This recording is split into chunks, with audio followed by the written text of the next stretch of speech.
Summer heat nu cool shades తో beat చేయండి. Mr. Opticals Mr. Cool offer. Up to 75% off in summer glasses. Bharat माता की जय। భారత మాతాకి జై।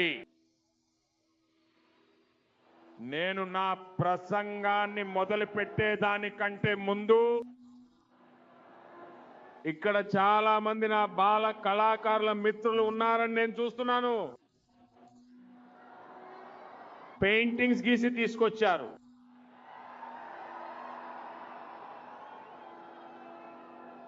దయచేసి వాటిని ముందుకు పంపించండి। నా ఎస్పీజీ మిత్రులు వాటిని సేకరిస్తారు।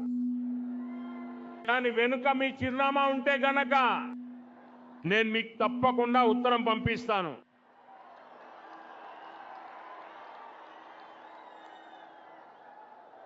మైక్ వాళ్ళు చూడండి, మధ్యలో విజిల్ సౌండ్ వస్తుంది। భారత్ మాతాకి జై। ఏ చిత్రాలున్నా ముందుకు పంపించండి। తర్వాత ఎవరిని ఇబ్బంది పెట్టకండి। మీ చేతులు కూడా కిందకి దించండి।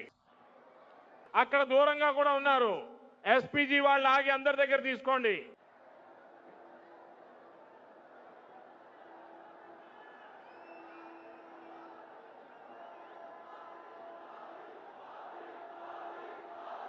ఆ పిల్లల్ని ముందుకు తీసుకురాకండి, చిత్రాలు పంపించండి।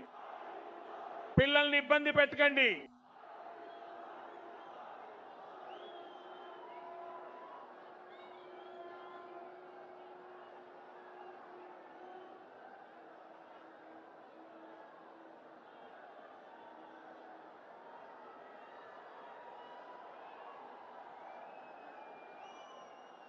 ఈ మహాత్ముడు ఒక దండ తెచ్చారు సోదరా, అది కూడా తీసుకో।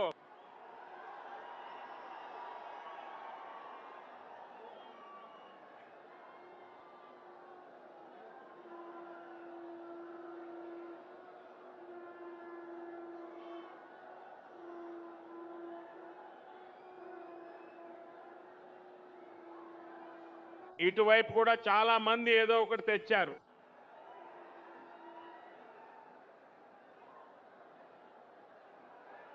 ఇప్పుడు నేను నా మాట మొదలు పెట్టినా,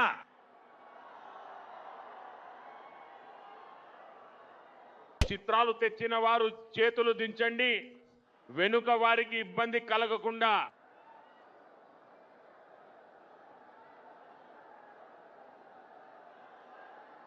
భారత్ మాతాకు జయము। భారత్ మాతాకి జై। నా ప్రియమైన సోదరులారా, ఓ తెలంగాణ ప్రజలారా, మీ అందరికీ హృదయపూర్వకంగా నమస్కరిస్తున్నాను। శుభాకాంక్షలు। మిత్రులారా, నిన్న నేను బెంగాల్లో ఉన్నాను।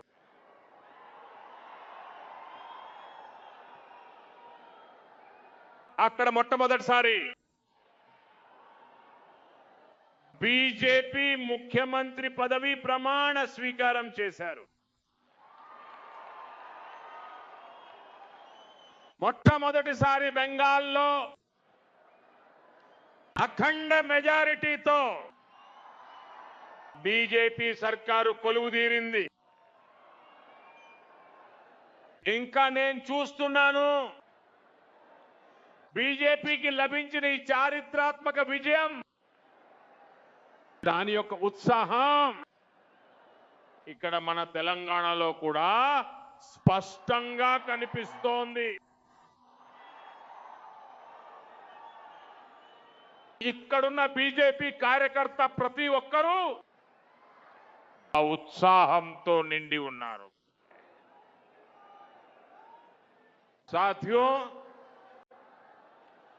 ఈరోజు దేశంలోని నలుమూలలా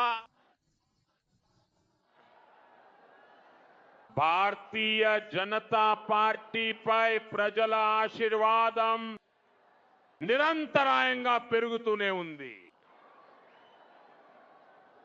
దేశ ప్రజలు మళ్ళీ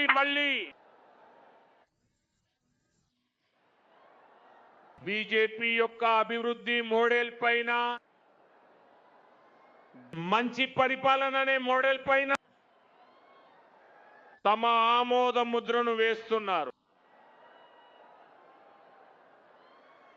స్వాతంత్ర్యం వచ్చిన 75 సంవత్సరాల తర్వాత అస్సాంలో భారతీయ జనతా పార్టీ ప్రభుత్వం హ్యాట్రిక్ విజయాన్ని నమోదు చేసింది. అంతేకాదు పుదుచ్చేరిలో కూడా బీజేపీ ఎన్డీఏ ప్రభుత్వం మళ్ళీ అధికారంలోకి తిరిగి వచ్చింది. బీజేపీకి ఇంతటి ఘన విజయం లభించిన తర్వాత నేను తెలంగాణలోని ప్రజల యొక్క భావాలను కూడా చూస్తున్నాను. తెలంగాణలో ప్రతి ఒక్కరూ కూడా ఒకే ఒక్క మాట చెప్తున్నారు.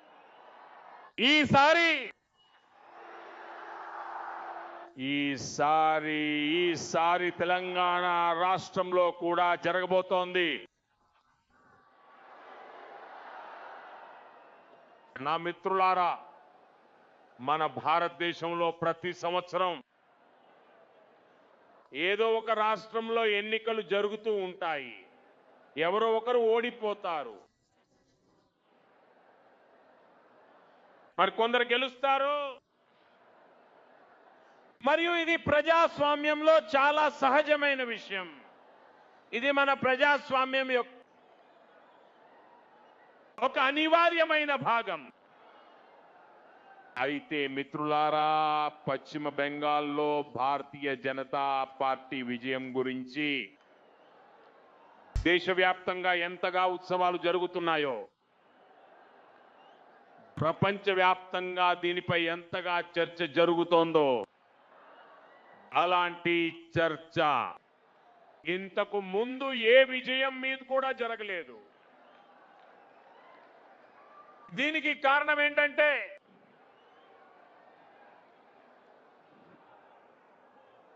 బెంగాల్లో కేవలం రాజకీయ పార్టీల మధ్య గెలుపోటములు మాత్రమే జరగలేదు. అక్కడ ఒక విధమైన రాజకీయాలను ప్రజలు ఓడించడం జరిగింది. అది ఒక రకంగా చెప్పాలంటే బెంగాల్ రాష్ట్ర ప్రజలను బానిసత్వపు సంకెళ్లలో బంధించి పెట్టింది. మిత్రులారా, ఈ దేశంలో కాంగ్రెస్ పార్టీ అవినీతిని ప్రోత్సహించింది, కుటుంబ రాజకీయాలను పెంచింది.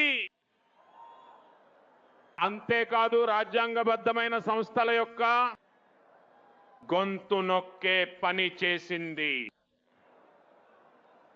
అంశీ ఏర్పడినప్పుడు అది కాంగ్రెస్ నుండి ఈ చెడు అలవాట్లన్నింటినీ నేర్చుకుంది. దానితో పాటు లెఫ్ట్ పార్టీ కూడా ఎన్ని చెడ్డ అలవాట్లు ఉన్నాయో వాటిని కూడా టీఎంసీ అలవర్చుకుంది. ఆ తర్వాత టీఎంసీ పార్టీ భారతదేశ రాజకీయ చరిత్రలోని అత్యంత తిరస్కృతమైన మరియు అత్యంత ప్రమాదకరమైన మోడల్ను అభివృద్ధి చేసింది. టీఎంసీ తన యొక్క ఈ నియంతృత్వ పాలన అనే నమూనాలో బెంగాల్ను ఇనుప సంఖ్యలతో బంధించి వేసింది. ఇప్పుడు బెంగాల్లోని ప్రజలు రాజకీయాల యొక్క అటువంటి భయంకరమైన నియంతృత్వ పాలన నమూనాను ఓడించారు. మరి అందుకే దేశవ్యాప్తంగా పండగ వాతావరణం నెలకొని ఉంది. చూస్తుంటే ఎలా అనిపిస్తోందంటే బెంగాల్ ప్రజలందరూ ఎన్నో సంవత్సరాల తర్వాత ఇప్పుడు స్వేచ్ఛగా ఊపిరి పీలుస్తున్నారు. మిత్రులారా, ఒకానొకప్పుడు ఒక సమయం ఉండేది, దక్షిణాది నుండి మొదలుకొని ఈశాన్యం వరకు భారతీయ జనతా పార్టీని ఒక అంచున ఉన్న పార్టీగా పరిగణించేవారు.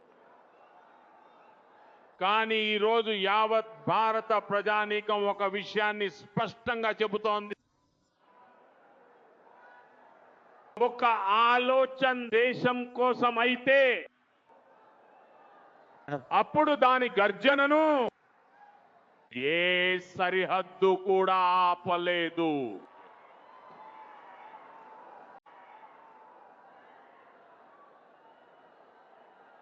సోదరులారా, దయచేసి చూడండి, ఇక ముందు వైపు ఖాళీ స్థలం లేదు. మీరు అక్కడే నిలబడి ఉండి ప్రశాంతంగా వినగలరో లేదో అన్నది మీరే నిర్ణయించుకోవాలి. ముందుకు రావడానికి ప్రయత్నించకండి. దయచేసి మీరు ఉన్న చోటనే ఆగండి, ముందుకు రాకండి. మరియు ఈ చిత్రాలు పట్టుకున్న వారిని నేను చేతులు జోడించి ప్రార్థిస్తున్నాను. ఒకవేళ మీరు మీ చిత్రాన్ని కింద పెట్టండి, తర్వాత నాకు పోస్టులో పంపండి, లేదా ఎవరి చేతికైనా ఇచ్చి ముందుకు పంపించండి. దీన్ని పట్టుకుని నిలబడకండి. అక్కడ పార్టీ వాలంటీర్లు ఎవరైనా ఉంటే దయచేసి నేను చెప్పింది చేయించండి.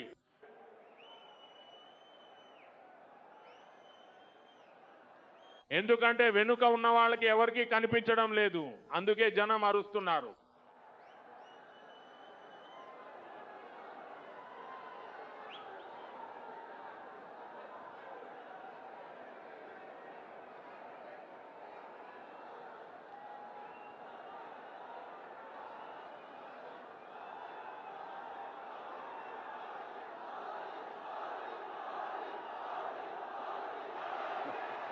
దయచేసి ఎవరు ఒకరినొకరు కొట్టుకోవద్దు. మన ప్రధానమంత్రి గారు మాట్లాడుతున్న సమయంలో ఆ జెండాను పైనుంచి కిందకు దించండి, దయచేసి కిందకు దించండి. నాయనా, వాళ్ళు లోపల ఏదో చేస్తున్నారు, ప్లీజ్ మాట్లాడకండి. అందరూ చిత్రంలోకి రావాలి. ఇక్కడ పోస్టర్లు కూడా, ఆ పోస్టర్లు కూడా కనపడాలి. ఇక్కడ పోస్టర్లు కూడా కనపడాలి. పట్టుకున్నారు, ఒక పోస్టర్ కింద పెట్టండి, పోస్టర్ మీదకి ఎక్కండి.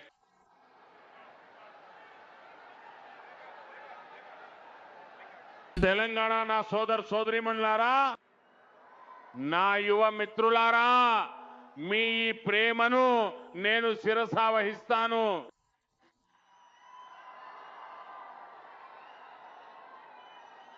మీరందరూ నాపై ఇంతటి ప్రేమను కురిపిస్తూ ఉండటం నిజంగా నా అదృష్టం. కానీ మీరు కొంచెం శాంతంగా ఉంటే నేను నా విషయాన్ని చెప్పగలను. ఈ స్థలం చిన్నదైపోయింది, మీకు చాలా ఇబ్బందిగా ఉండి ఉంటుంది. అందరూ చెప్పండి, భారత మాతాకి, భారత్ మాతాకి. మిత్రులారా, హిందుస్థాన్ ప్రతి మూలలో, అస్సాం నుండి ఒడిశా వరకు మరియు బెంగాల్ నుండి పుదుచ్చేరి వరకు ఇది కేవలం ఎన్నికల విస్తరణ మాత్రమే కాదు. ఇది భారతదేశ రాజకీయ ఆలోచనలో వచ్చిన ఆ మార్పుకు సంకేతం. ఇక్కడ ప్రజలు ఇప్పుడు వంశపారంపర్యాన్ని కాదు, కుటుంబ పాలనను కాదు, విశ్వాసంతో కూడిన పాలనను ఎంచుకుంటున్నారు. మీరే ఒకసారి ఆలోచించండి. 10 సంవత్సరాల క్రితం అస్సాంలో బీజేపీకి కొద్దిమంది ఎమ్మెల్యేలే ఉండేవారు. ఈ రోజు అక్కడ మూడవసారి బీజేపీ ఎన్డీఏ ప్రభుత్వం అధికారంలోకి వచ్చింది. 10 సంవత్సరాల క్రితం బెంగాల్లో బీజేపీకి కేవలం 3 ఎమ్మెల్యేలు మాత్రమే ఉండేవారు. ఈ రోజు బెంగాల్లో భారతీయ జనతా పార్టీ 200 మార్కును దాటిపోయింది. ఒకానొకప్పుడు ఎక్కడైతే బీజేపీ జెండాను ఎత్తడానికి కూడా ఎవరు సిద్ధంగా ఉండేవారు కాదు, అలాంటి చోట ఈ రోజు బీజేపీ ప్రభుత్వాలు ఏర్పడుతున్నాయి. మిత్రులారా, తెలంగాణ అలాంటి అప్పట్లో బీజేపీ పార్టీకి మొదటి ఎంపీని అందించింది. అప్పుడు మాకు కేవలం 2 ఎంపీలు మాత్రమే ఉండేవారు. ఆ 2లో ఒకరు తెలంగాణకు చెందినవారు. దేశంలోని మిగతా ప్రాంతాల్లో బీజేపీకి అంతగా మద్దతు లేనప్పుడు అప్పుడు కూడా తెలంగాణ బీజేపీతో ఉండేది. ఈ రోజు ఇక్కడ నుండి దాదాపు సగం మంది ఎంపీలు బీజేపీ నుండి ఎన్నికైన వారే. ఇక్కడ మా శాసనసభ్యులు చాలా మంది ఉన్నారు. నాకు తెలంగాణ రాష్ట్ర ప్రజల ఇంకా ఇక్కడి బీజేపీ కార్యకర్తలపై సంపూర్ణమైన నమ్మకం ఉంది. వచ్చే ఎన్నికల్లో ఇక్కడ కూడా అత్యధిక మెజారిటీతో వచ్చేసారి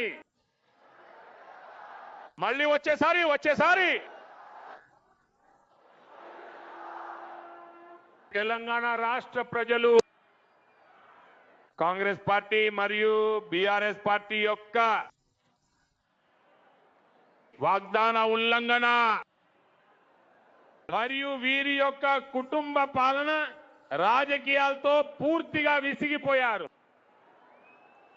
ఈ కారణంగా కూడా తెలంగాణ ప్రజలు మార్పును కోరుకుంటున్నారు. సోదరులారా, భారతీయ జనతా పార్టీకి ఎల్లప్పుడూ ఇదే మంత్రంగా ఉంది. రాష్ట్రం అభివృద్ధి చెందితేనే దేశం అభివృద్ధి చెందుతుంది. ఈ రోజు భారతదేశం అభివృద్ధి చెందిన దేశంగా మారే లక్ష్యం వైపు వేగంగా ముందుకు సాగుతోంది. అప్పుడు తెలంగాణ పాత్ర కూడా చాలా ముఖ్యమైనది. మన తెలంగాణ, మన హైదరాబాద్ వికసిత భారత్ యాత్రకు ఊతమివ్వాలి. ఇది కేంద్రంలోని బీజేపీ ప్రభుత్వ ఎన్డీఏ ప్రభుత్వ నిరంతర ప్రయత్నం.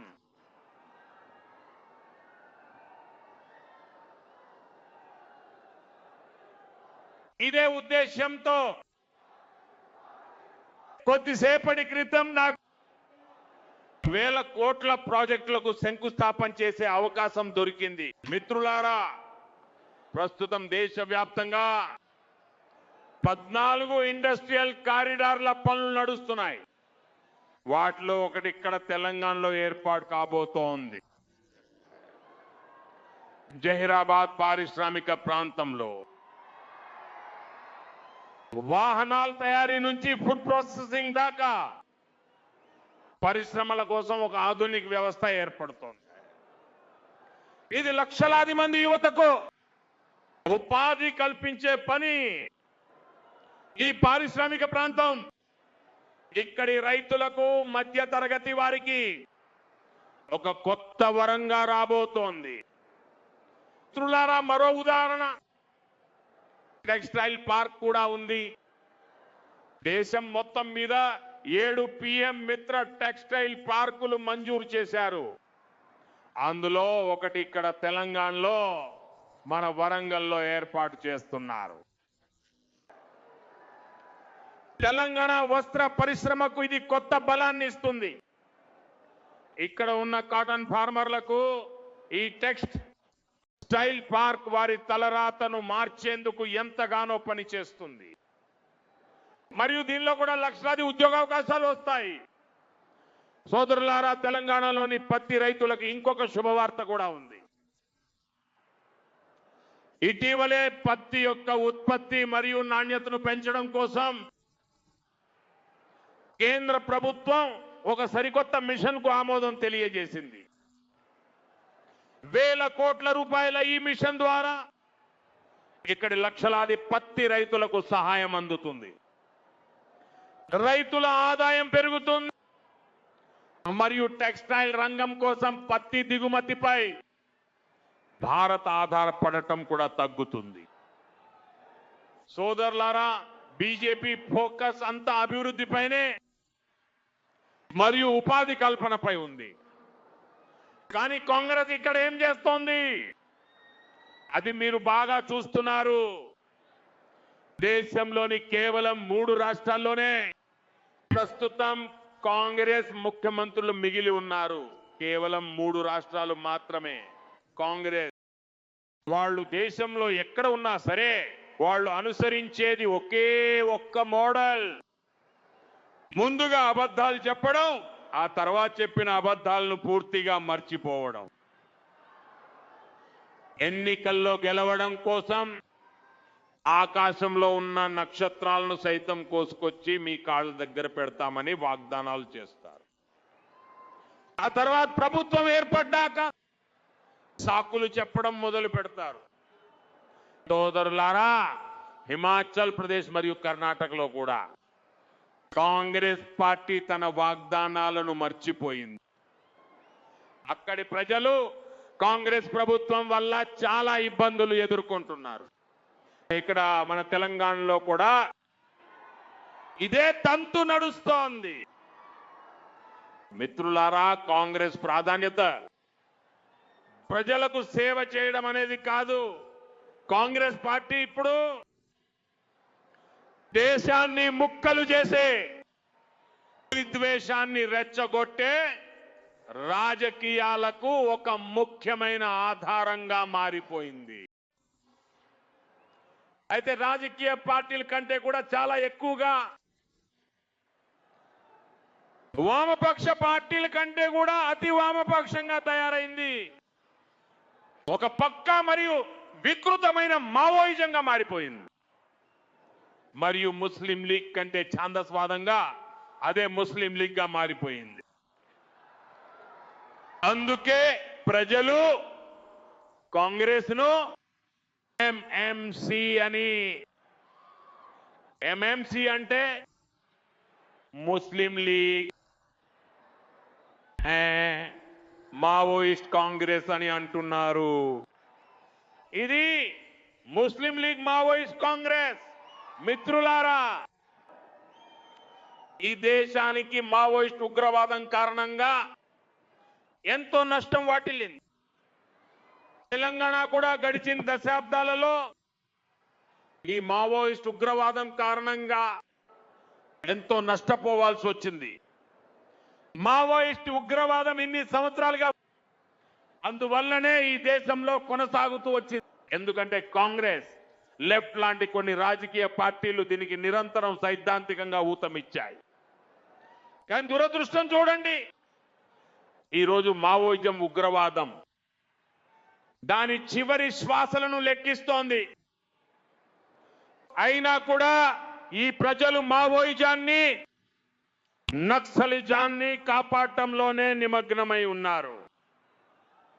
గత 11-12 ఏళ్లుగా కాంగ్రెస్ రాజకుటుంబం నిరంతరాయంగా ప్రయత్నిస్తూనే ఉంది.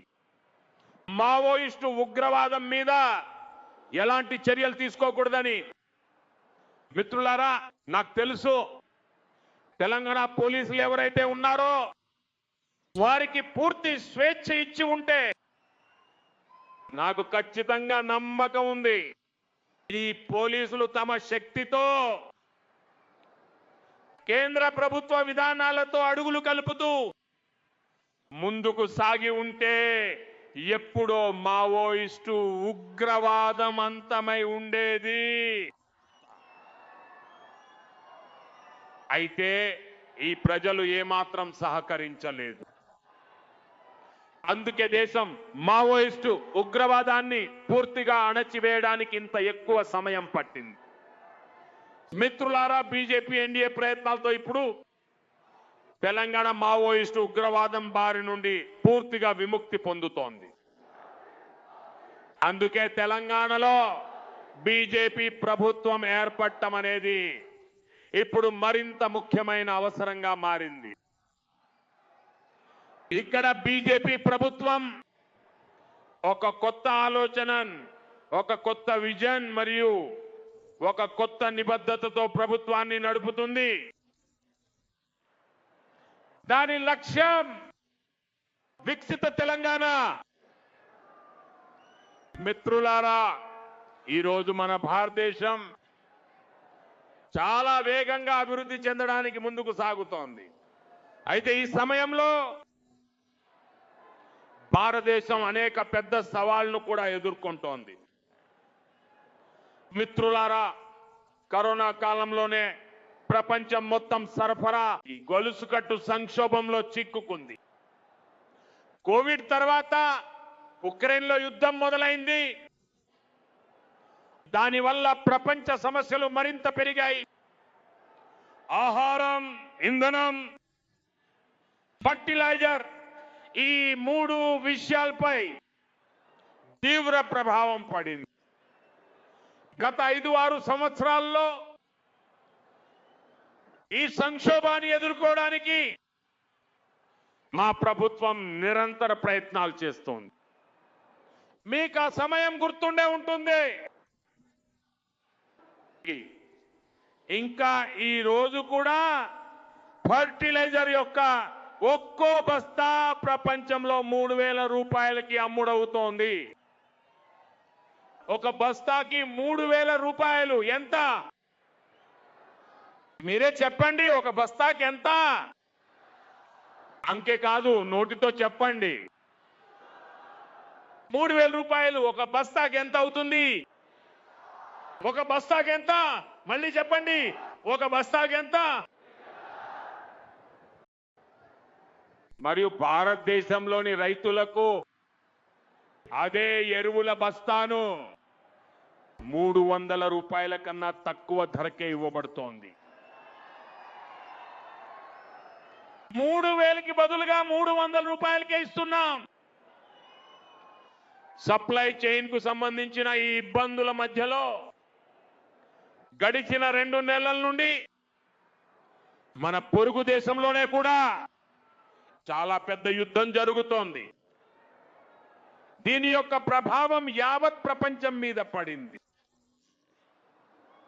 ఇంకా భారత్ పై అయితే ఇంకా తీవ్రమైన ప్రభావం పడింది. మిత్రులారా, భారత్ దగ్గర చాలా పెద్ద చమురు బావులేమీ లేవు. మనకు అవసరమైనటువంటి పెట్రోల్, డీజిల్, గ్యాస్ ఇవన్నీ కూడా చాలా పెద్ద పరిమాణంలో ప్రపంచంలోని ఇతర దేశాల నుండి బయటి నుంచి తెప్పించుకోవాల్సి వస్తుంది. యుద్ధం కారణంగా ప్రపంచమంతటా పెట్రోల్, డీజిల్ యొక్క ధరలు, గ్యాస్ మరియు ఫర్టిలైజర్ల ధరలు చాలా అధికంగా పెరిగిపోయాయి. అవి ఆకాశాన్ని కూడా దాటిపోయాయి. మన అండై దేశాలలో పరిస్థితి ఎలా ఉందో వార్తాపత్రికలలో వస్తూనే ఉంది. భారత ప్రభుత్వం ఈ యుద్ధం కారణంగా గత 2 నెలలుగా దేశ ప్రజలను ఈ సంక్షోభం నుండి కాపాడటానికి నిరంతరంగా ప్రయత్నాలు చేస్తోంది. పౌరులపై భారం పడకుండా అందుకోసం ప్రభుత్వం మొత్తం భారాన్ని స్వయంగా తన భుజస్కంధాలపై మోస్తోంది. అయితే మిత్రులారా, ఎప్పుడైతే సప్లై చైన్ పై సంక్షోభం నిరంతరంగా కొనసాగుతుందో, మనం ఎన్ని చర్యలు తీసుకున్నా సమస్యలు పెరుగుతూనే పోతాయి. అందువల్ల ఇప్పుడు దేశాన్ని అన్నింటికన్నా ఉన్నతంగా భావిస్తూ తను సర్వోన్నతంగా భావించి మనమందరం ఏకమై పోరాడవలసి ఉంది. అలా కాదు, మనం ఒక విషయాన్ని గుర్తుంచుకోవాలి. దేశం కోసం ప్రాణత్యాగం చేయడమే, అది మాత్రమే దేశభక్తి అనిపించుకోదు. దేశం కోసం బ్రతకడం, అలాగే దేశం పట్ల మనకున్న మన బాధ్యతలను, కర్తవ్యాలను సక్రమంగా నిర్వర్తించడం కూడా దేశభక్తి అవుతుంది. కాబట్టి ఈ ప్రపంచవ్యాప్త సంక్షోభ సమయంలో మనం మన కర్తవ్యాలకు సర్వోన్నత ప్రాధాన్యతనిస్తూ కొన్ని సంకల్పాలు తీసుకోవాలి. మరియు ఆ సంకల్పాలను పూర్తి సమర్పణ భావంతో వాటిని మనం నెరవేర్చాలి.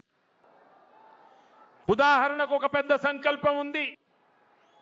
పెట్రోల్ మరియు డీజిల్ ను మనం చాలా సంయమనంతో ఉపయోగించడం.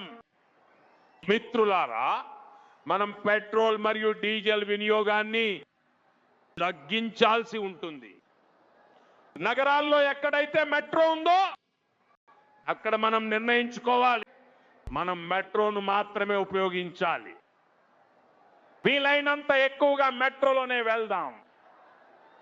ఒకవేళ కారులోనే వెళ్ళడం తప్పనిసరి అయితే అప్పుడు కార్ పూల్ చేయడానికి ప్రయత్నించండి. మరికొంతమందిని కూడా ఎక్కించుకోండి. ఒకవేళ మనం ఎక్కడికైనా సామాను పంపించాల్సి వస్తే మనం ప్రయత్నించాల్సింది ఏంటంటే దాన్ని వీలైనంత ఎక్కువగా రైల్వే గూడ్స్ రైల్వే సర్వీసుల ద్వారా పంపించాలి. ఎందుకంటే ఎలక్ట్రిక్ రైల్వే కావడం వల్ల పెట్రోల్ డీజిల్ అవసరం ఉండదు. ఎవరి దగ్గర అయితే ఎలక్ట్రిక్ వాహనం ఉందో వాళ్ళు కూడా ఎలక్ట్రిక్ వెహికల్ ను వీలైనంత ఎక్కువగా ఉపయోగించడానికి ప్రయత్నించాలి. మిత్రులారా, మనం కరోనా సమయంలో వర్క్ ఫ్రమ్ హోమ్, ఆన్లైన్ మీటింగ్లు, వీడియో కాన్ఫరెన్స్ల వంటి అనేక వ్యవస్థలను అభివృద్ధి చేసుకున్నాం. మనకది అలవాటైపోయింది. ఈ రోజు కాలం కోరుతున్నది ఏమిటంటే ఆ వ్యవస్థలను మళ్ళీ తిరిగి ప్రారంభించాలి. అప్పుడు అది దేశ హితం కోసం అవుతుంది. వర్క్ ఫ్రమ్ హోమ్, ఆన్లైన్ కాన్ఫరెన్స్లు, వర్చువల్ మీటింగ్లు, వీటికి మనం తిరిగి ప్రాధాన్యతనివ్వాలి. మిత్రులారా, ఈ రోజు ఉన్న సంక్షోభంలో మనం విదేశీ మారక ద్రవ్యాన్ని ఆదా చేయడంపై కూడా చాలా ఎక్కువ దృష్టి పెట్టాల్సి ఉంటుంది. ఎందుకంటే ప్రపంచవ్యాప్తంగా పెట్రోల్ డీజిల్ ధరలు విపరీతంగా పెరిగిపోయాయి. గతంలో కంటే చాలా రెట్లు ఎక్కువ ధరలు పెరిగాయి. కాబట్టి ఇది మనందరి బాధ్యత. పెట్రోల్ డీజిల్ కొనుగోలుపై ఖర్చయ్యే విదేశీ మారక ద్రవ్యాన్ని పెట్రోల్ డీజిల్ ఆదా చేసి మనం ఆ డబ్బును కూడా ఆదా చేయాలి. దీనికోసం మన చిన్న చిన్న ప్రయత్నాలు కూడా దేశానికి చాలా సహాయం చేస్తాయి. ఉదాహరణకు ఈ రోజుల్లో విదేశాల్లో పెళ్లిళ్లు చేసుకోవడం అనే, విదేశాల్లో పర్యటించడం, విదేశాల్లో వెకేషన్లకు వెళ్ళడం అనే సంస్కృతి మధ్య తరగతిలో పెరుగుతోంది. మనం నిర్ణయించుకోవాలి, ఇది ఒక సంక్షోభ కాలం అని మనందరికీ తెలుసు. మరియు మన దేశభక్తి మనల్ని సవాలు చేస్తోంది. అందువల్ల కనీసం ఒక సంవత్సరం పాటు మనం విదేశాలకు వెళ్ళాలనే ఆలోచనలను వాయిదా వేసుకోవడం మంచిది. భారతదేశంలో చాలా ప్రదేశాలు ఉన్నాయి, మనం అక్కడికి వెళ్ళగలం. భారతదేశంలో చాలా చేయవచ్చు. ఆ పాపని కింద కూర్చోబెట్టండి, అలసిపోతుంది. ఆ పాపను కూర్చోబెట్టండి. థ్యాంక్ యూ అమ్మా, థ్యాంక్ యూ. మీరు కూర్చోండి, కింద కూర్చోండి. నేను చూశానమ్మా, తనని చూశాను. ఇక మీరు కూర్చోండి. ఈ చిన్న పాపని ఎందుకు ఇబ్బంది పెడతారు సోదరా? ఈ పిల్లల్ని కూర్చోనివ్వండి ప్లీజ్. పిల్లల్ని ఇబ్బంది పెట్టకండి. మిత్రులారా, మనం విదేశీ మార్గద్రవ్యాన్ని ఆదా చేయడానికి మనం ఏ మార్గాలనైతే అనుసరించగలమో వాటిని అనుసరించి దాన్ని మనం కాపాడుకోవాలి. మిత్రులారా, బంగారం అంటే బంగారం కొనుగోలు అన్నమాట. ఇంకొక కోణం కూడా ఉంది. దీనికోసం విదేశీ మార్క ద్రవ్యం చాలా అధికంగా ఖర్చు అవుతుంది. ఒకానొక కాలంలో సంక్షోభం వచ్చినప్పుడు, ఏదైనా యుద్ధం జరిగేది, అప్పుడు ప్రజలు దేశ ప్రయోజనాల కోసం తమ దగ్గర ఉన్న బంగారాన్ని దానం చేసేవారు. ఈ రోజుల్లో దానం చేయవలసిన అవసరం ఏమాత్రం లేదు. కానీ దేశ హితం కోసం మనం ఒక సంవత్సరం పాటు ఒక విషయం ఖచ్చితంగా నిర్ణయించుకోవాలి. ఇంట్లో ఏ ఫంక్షన్ జరిగినా సరే, ఏ కార్యక్రమం జరిగినా సరే, మనం బంగారు ఆభరణాలు కొనుగోలు చేయం. బంగారం అస్సలు కొనకూడదు. విదేశీ మారకాన్ని ఆదా చేయడానికి మన దేశభక్తి అనేది మనకు ఒక సవాలును విసురుతోంది. మనం ఈ సవాలును స్వీకరించి విదేశీ మారక ద్రవ్యాన్ని కాపాడుకోవాలి. మిత్రులారా, ఈ సమయం ఇంకో పెద్ద పాఠానికి కూడా సంబంధించినది. ఒకప్పుడు ఒక సమయం ఉండేది, అప్పుడు మనం కాపర్ను ఎగుమతి చేసేవాళ్ళం. కానీ ఈ రోజు భారతదేశం ముందు ఎలాంటి పరిస్థితి ఏర్పడిందంటే, ఇప్పుడు మనం కాపర్ను కూడా విదేశాల నుండి దిగుమతి చేసుకోవాల్సి వస్తోంది. మన దేశంలోనే సమ్మెలు చేయించడం ద్వారా కాపర్ ప్లాంట్లను కూడా అంతా చేయించేశారు. ఇప్పుడు పరిస్థితి ఎలా తయారైందంటే, మనం కాపర్ బార్లను బయట నుండి తెప్పించుకోవాల్సి వస్తోంది. దానికి విదేశీ డబ్బు ఖర్చు అవుతుంది. అందువల్లనే నేను ఇలాంటి శ్రామిక సమూహాలు, కార్మిక సంస్థలు అన్నింటికీ కూడా నేను విజ్ఞప్తి చేస్తాను. మనం ఇటువంటి విషయాలను తప్పనిసరిగా గమనించి వాటిపై దృష్టి పెట్టాలి. భారతదేశం ఆత్మ నిర్భర అవ్వకుండా ఏ చర్యలైతే అడ్డుకుంటాయో వాటి నుండి మనం దూరం పాటించాల్సి ఉంటుంది. మరియు ఎవరైతే ఇటువంటి కుట్రలలో నిమగ్నమై ఉన్నారో వారిపై కూడా కఠినమైన నిఘా పెట్టాలి. నేను దేశంలోని న్యాయస్థానాలను కూడా కోరుతాను. ఇలాంటి పరిస్థితి వచ్చినప్పుడు దేశ ప్రయోజనాల దృష్ట్యా మనం ఏదో ఒక పరిష్కార మార్గాన్ని కనుగొనే దిశగా ముందుకు వెళ్ళాలి. సోదరులారా, సరిగ్గా ఇలాగే వంట నూనె విషయం కూడా ఉంది. దీని దిగుమతి కోసం కూడా చాలా భారీ మొత్తంలో మనం విదేశీ మారక ద్రవ్యాన్ని ఖర్చు చేయాల్సి వస్తోంది. ప్రతి ఒక్క కుటుంబం ఒకవేళ వంట నూనె విషయంలో వంట నూనెను ఏ విధంగా అయితే ఉపయోగిస్తారో వాళ్ళు గనక కొంచెం వాడకం తగ్గిస్తే, నేను పదే పదే చెప్పాను 10% తగ్గించండి అని. ఒకవేళ మనం నూనె తినడం తగ్గిస్తే అది కూడా దేశభక్తికి సంబంధించిన చాలా పెద్ద పని అవుతుంది. మీరు దేశ సేవకు తోడ్పడవచ్చు. మరి దీనివల్ల దేశానికి సేవ చేసినట్టు అవుతుంది, మన దేహానికి కూడా సేవ చేసినట్టు అవుతుంది. దీనివల్ల దేశ ఖజానా యొక్క ఆరోగ్యం మెరుగుపడటమే కాకుండా కుటుంబంలోని ప్రతి ఒక్క సభ్యుని ఆరోగ్యం కూడా చాలా బాగుంటుంది. సోదరులారా, విదేశీ మారక ద్రవ్యాన్ని ఎక్కువగా వినియోగించే అలాంటిదే మరొక రంగం మన వ్యవసాయ రంగం. మనం చాలా భారీ పరిమాణంలో విదేశాల నుండి కెమికల్ ఫర్టిలైజర్ను దిగుమతి చేసుకుంటాం. కెమికల్ ఫర్టిలైజర్ వ్యవసాయం కారణంగా మన భూమాత ఎంతో వేదనకు గురవుతోంది. మన పొలాలు నాశనమైపోతున్నాయి. ఒక్కవేళ ఈ రోజు మనం మన పొలాలను కాపాడుకోలేకపోయామంటే రాబోయే భవిష్యత్తులో మన పంటల మీద కూడా చాలా పెద్ద ప్రమాదం పొంచి ఉంటుంది. అందుకే ఇది చాలా ముఖ్యం. మనం కెమికల్ ఫర్టిలైజర్ల వాడకాన్ని 30% తగ్గించాలి. 40% నుండి 50% దాన్ని తగ్గించి సగం చేద్దాం. మరియు మనం దీంతో పాటుగా కూడా సహజ వ్యవసాయం వైపు అడుగులు వేయాలి. మనం ఎరువుల వాడకాన్ని తగ్గించడం ద్వారా విదేశీ మారకాన్ని కూడా ఆదా చేయవచ్చు. మరియు అదే సమయంలో మన పొలాలను కాపాడుకోవచ్చు. మన ఈ భూదేవిని మనం కాపాడుకోవచ్చు. ఇంకా ఇది మనం తప్పక చేయాలి.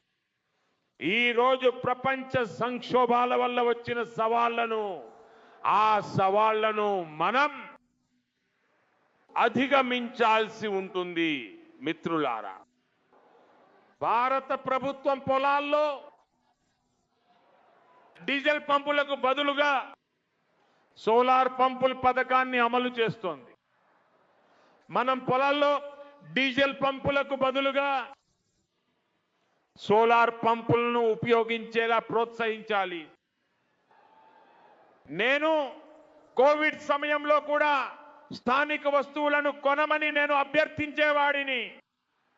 వోకల్ ఫర్ లోకల్ అనే మంత్రంతో ముందుకు వెళ్ళాలి. మేడ్ ఇన్ ఇండియా వస్తువులను మనం కొని కూడా విదేశీ మారకాన్ని ఆదా చేయవచ్చు.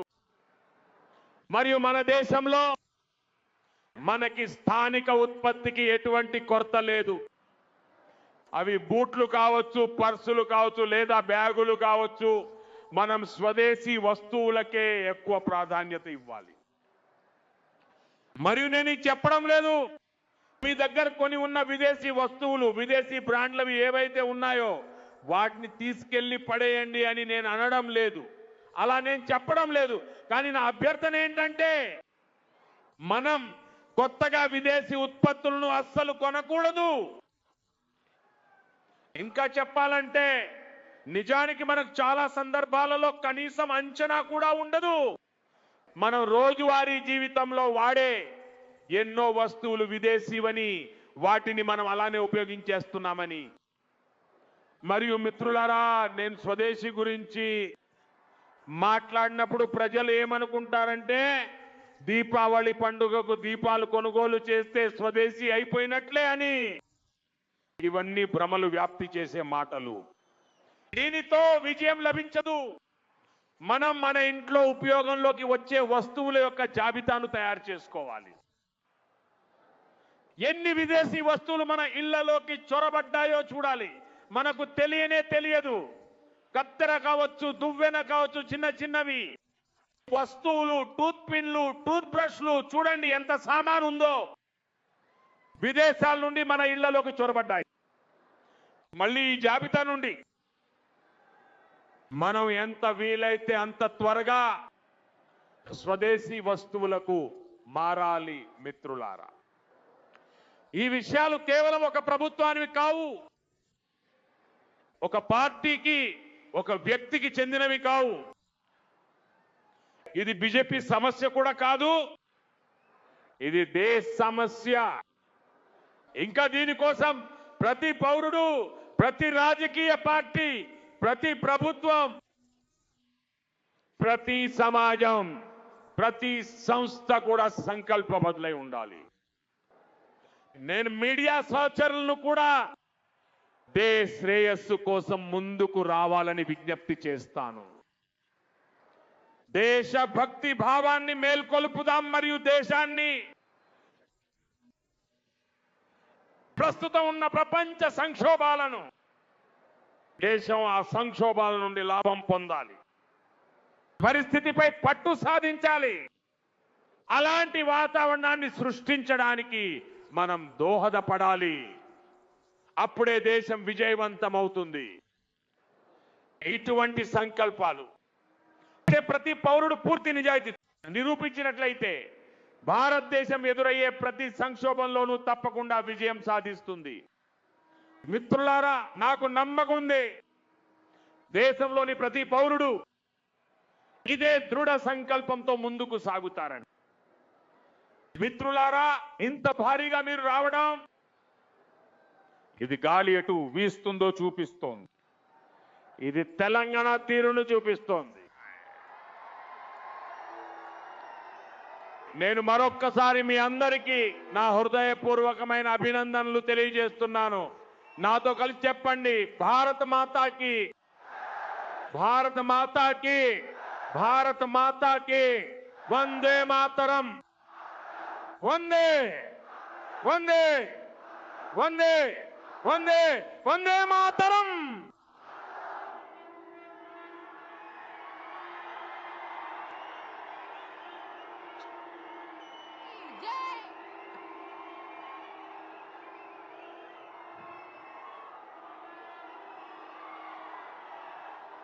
Jai!